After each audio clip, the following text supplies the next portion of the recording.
boof viidiyoo addaan kute beektu dhuguma siniin jedha amma xiqqootti waaqayyo na oolche kalee jechuun yoo du'an illee homaa miti duuni waanuma jiru akkuma kana durbadha illee viidiyoo irratti boo'uu hin jaalladhu.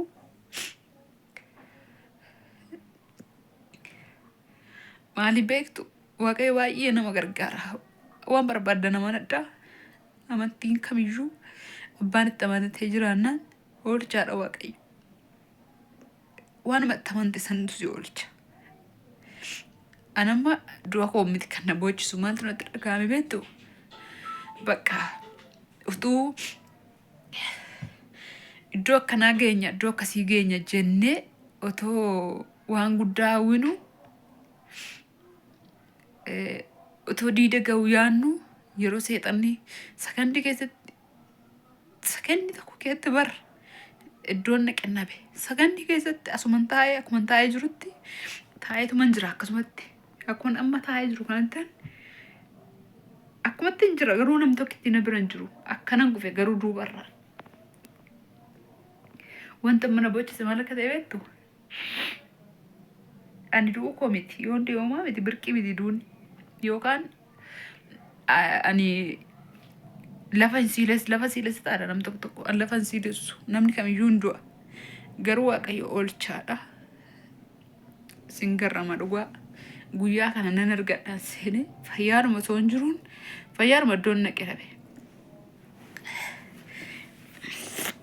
anillee yoo deemaa miti tokko soorsaanis gubataa hafa maaliifi amma wal jaalannuun sanatu beekaa amma inni immoo homaa gochuuf yoo dadhabe yoo amma taa'ee jiraadhu iyyuu amma inni iddoo guddaa naa qabullee amma inni waan guddaa tokko irratti na eegullee anatu beeka ture. Kanaafuu dhiifa manaa godhaan sin irratti hin boo'ushi hin jaaladhu sanii waan akka kanaa bakka kuni nan ga'u eessa geenye kuni nan ga'u kanaan akkana godhadha yooman waan akkanaa guuttadha yooman meeshaa akkanaa guuttadha yooman waan akkasii godhadha jenna malee amma ittiin tini jennu amma ittiin ta'in jirru hin beeknu jechuudha beektu yookaan sa'aatii akka yeroon dhufaatii isaa nuuni mamne hin beekna hin beektu warri kaanii kana kee habaasisin hin jiru egaa warri kiristaana taatan hin beektu dhufaatiin gooftaa Yesuus yoom akka ta'e eenyuufuu hin himamne akka tuuttan dhufa jedhe malee qaxaroo nuu qabee hin jiru garuu waaqayyo na oolcheera numaan taane garuu guyyaa har'a dhabeen oole guyyatti amma argadhe kana kaleessa galgala seexanni na dhabsiistee oolte sakandii keessatti guyyaa har'a dhabee oole maaliifi duuti duruu jira dhukkubsate namni hin du'a yoo rakkinitti baay'atee yoommatee maal jedhe yaariin jaanjessee jedhe namni hin du'a miti garuu fayyaa too jirtanii waaqayyo fayyaa keessan isin hin dhowwiin fayyaa too hin jiruun kalee galgala of dhabee lubbuun koo darbee oole har'a na dhabdanii ooltanii warri na jaallattanis warri na jibbitanis koomentii keessanii warri na arrabsitanis warri yaada gaarii na barreessitanis namni kamiyyuu immoo namatti dhagahama isinii galee yoo qaamaan na beekitanii waa isinii godhee waan haa gochuu baattan iyyuu ana natti dhagahama. Namni tokko gaafa na biraa waa ta'u miti gaafa biyyaa achii dhufee jechuudha mucayyoon Ugaandaa tokko intini oofti ishii makiinaa oofti shufeerri isaaniiti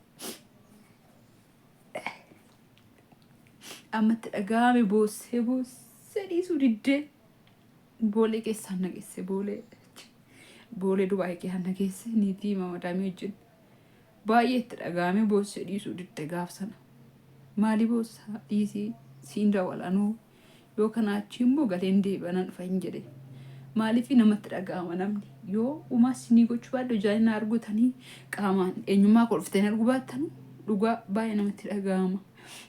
Kaleessa waaqayyoon na oolchee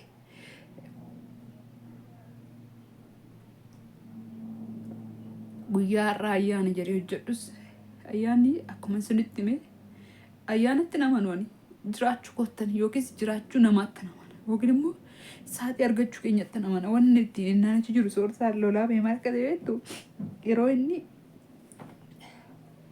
yeroo inni waa'ee ayyaana dubbate waa'ee namni akkanatti uffate akkana ta'e maal jedhee jiru jiraachuu geettamani malee ayyaanatti namanii dhiisee itti lolaabee maaliif sa'aatiitti darbuu keenya bicha tamanii isatti gammadeen jechaani ture. Waa'ee ayyaana anatti hin dhaga'amu ani azraadhee uffata adii uffadhee maal jedhee nyaadhee dhugee anaaf dinqis birqee miti akka gooftaa Yesuus dinqa xarafu hundi keenya hin beekna.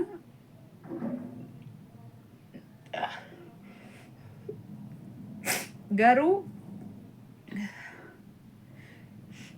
amma ittoo jirtanii amma yeroo dhabdanii nama kamiif ijoonni natti dhagahame maal akka ta'e beektu amma hin jiratu ofiin jedhu namni amma dhaaba.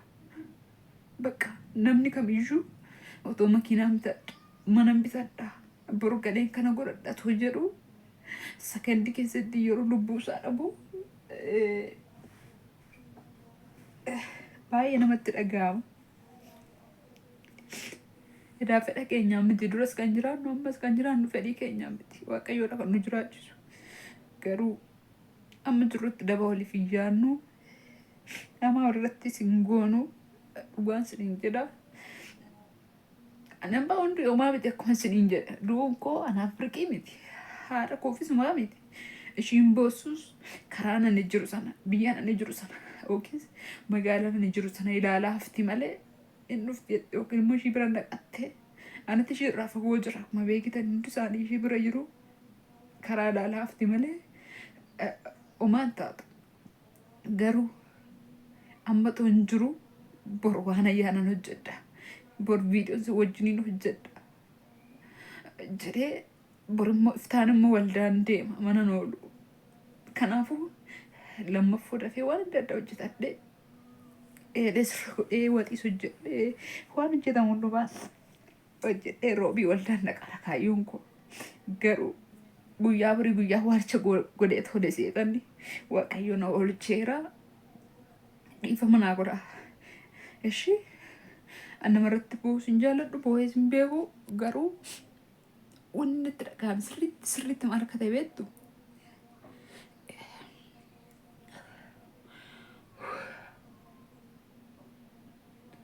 edaa namni hin jirre jedha malee hin jiru namni. Edaa namni afur ishii keessa baanaan hin jirtu deebite. Iddoon naqees hin beeku, iddoon deebi'ees hin beeku. Yeroo kaanillee otoo dhaabadhu lafti yoo naan maree lafaa ka'uu lafti naan maree Yesuus hin jedhee muka qabadha yeroo. Garuu kana taa'eetumatu hin jiru wanni ta'e dhufee jihu natti dhee hafuura kooddoo keessa iddoo naqee haa deebisee hin beeku. Maaliif isin hin jedhee obboleewwan kiyya tarii jireenyi biyya lafaa kanarra hammam akka ishiin nama jiraachuuftu hammam akka ishiin hadheessitu namatti taate baruu dandeessu. Viidiyoo koo kanarraas ta'u duraanis beektu ta'uu danda'a. Yookaan immoo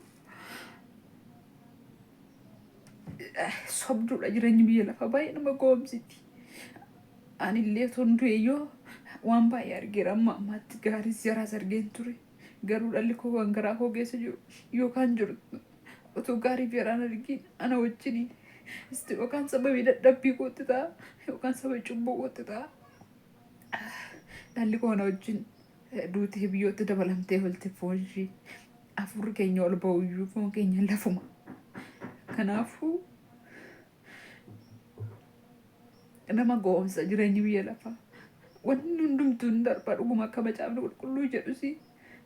Garuu yeroo dhumaafuu yoo isinitti fakkaate waan hundumaatti obsaa. Maaliif beektu har'a waan barbaadne uffannee nyaannee dhugnee jireenya hin qabnu yoo ta'e sakandii keessatti wal dhabuudha yoo ta'e homaa faayidaa hin qabu. Anama du'a sodaadhee yookiis maaliif akka kana ta'aa jiru isiniif haa galu. Hubadhaa hundi keessanuu hin qoraminaa waan jirtanitti waan itti jiraattanitti. Gaafa sarriin keessa sin lolte hin aarinaa. Gaafa jireenyi biyya lafaa akkana ta'e waan hundumtuu akkana ta'e namni siniin jedhu sitti dhaga'amiin haa ta'u hundumtuu. Yoo waaqayyo jiraadhu siin jedhe jiraatta malee kaleessa wala silkii koo wala warqii koo wala maatii koo yookiis immoo wala dhirsaa wala abbaa manaa wala jaalallee wala malee dhabeen oole waan hundumaa innis waan ta'u inni darbee yeroo dhumaaf itti dhagahamee hazzanuyyuu hin dhiisa. Ta'us garuu an har'a sin dhabeen oole har'aa dhugaa dubbachuudhaaf sin dhabeen oole. Kanaaf jireenyi biyya lafaa akka isheen nu goomsitu baraatii dhiifama adaraa gooftaa dhiifama naa godhaa. Ani waan akka kanaa na mudata jedhee yaadne miidiyaa irratti nan bahee bu'an jedhee taasuma yaadan qabu natti dhagahame. Amma beektoota mana obsaan viidiyoo kana ofirraa gargashee waraabuu natti dhagahame garaa garagalee. Bakka har'a hin jirti viidiyoo hojjedheef hin jettee namni tokko har'a immoo hin duute yoo jedhani duutee jirti yoo dhan maaltu sitti dhagahama? Miidiyaa irra yeroo footoon konaannee hin duute isiniin jedhan maaltu sitti dhagahama? Kanaafuu sa'aatiitti darbuu keessatti gammadaa ishee amanadhaa malee mana sin amanatinaa nama sin amanatinaa waaqayyos amanadhaa waaqayyo gaditti immoo sa'aatiitti dabartan bichaa amanadhaa. Kanaafuu ana na oolcheera waaqayyo balaa diinkasaa du'a tasaa namaa oolchuu duuni keenya hin oolu garuu waan tasaa waaqayyo sinaa oolchu jedha abbileewwan koo dhiifama naa godhaa. Viidiyoo waan asirratti dheeresseef naaf qarcaashi innaa nagaan turaa.